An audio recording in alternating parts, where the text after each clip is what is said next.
एक कड़ाके की ठंड में एक गरीब बूढ़ा आदमी बुखार और भूख से बेहाल होकर शिव मंदिर के बाहर बैठा था।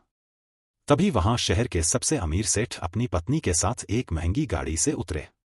उनके पीछे नौकरों की लंबी कतार थी।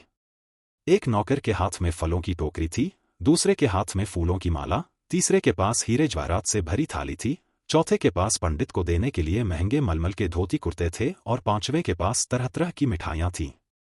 पंडित जी ने सेठ सेठानी को देखा तो दौड़े दौड़े बाहर आकर उनका स्वागत किया। आइए सेठ जी, आपके आने से तो हम धन्य हो गए, पंडित जी बोले। सेठ ने अपने नौकरों से सामान अंदर रखने को कहा और बोले कि पूजा के बाद वे सारी भेंट भगवान शिव को चढ़ाएंगे। यह सब देख रहे उस बूढ़े आदमी ने सेठ से कहा, मालिक, 2 दिन से भूखा हूं, थोड़ी मिठाई और फल दे दीजिए।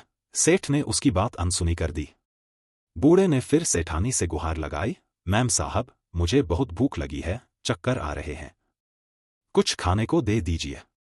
सेठानी चिढ़कर बोली, बाबा, ये सब भगवान के लिए है, अभी हम मंदिर में घुसे भी नहीं और तुमने टोक लगा दी।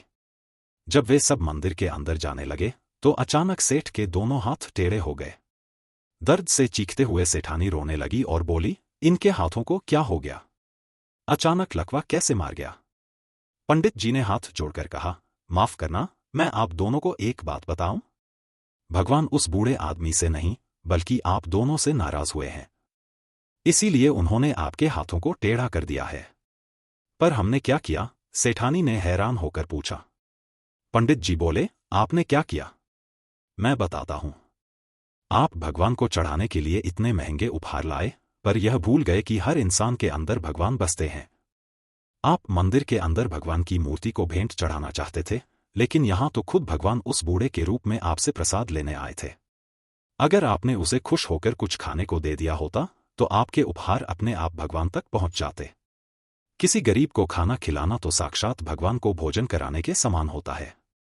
आपने उसका अपमान कर दिया, तो फिर ईश्वर आपकी भेंट कैसे स्वीकार करते? भगवान जो पूरी दुनिया के स्वामी हैं और सबको सब कुछ देने वाले हैं, उन्हें हमारे महंगे उपहारों की क्या जरूरत? वे तो प्यार से चढ़ाए गए एक फूल या एक बेलपत्र से ही खुश हो जाते हैं। पंडित जी ने अपनी बात जख्म करते हुए कहा, इससे अच्छा है कि आप किसी गरीब को कुछ खिला दें। ईश्वर खुद ही खुश होकर आपकी झोली खुशियों से भर देंगे। और हां, अगर आप किसी मांगने वाले को कुछ दे नहीं सकते तो उसका अपमान भी मत कीजिए, क्योंकि वह अपनी मर्जी से गरीब नहीं बना है। याद रखिए, ईश्वर की लीला बड़ी निराली होती है। वह कब किसी भिखारी को राजा बना दे और कब किसी राजा को भिखारी, यह कोई नहीं कह सकता।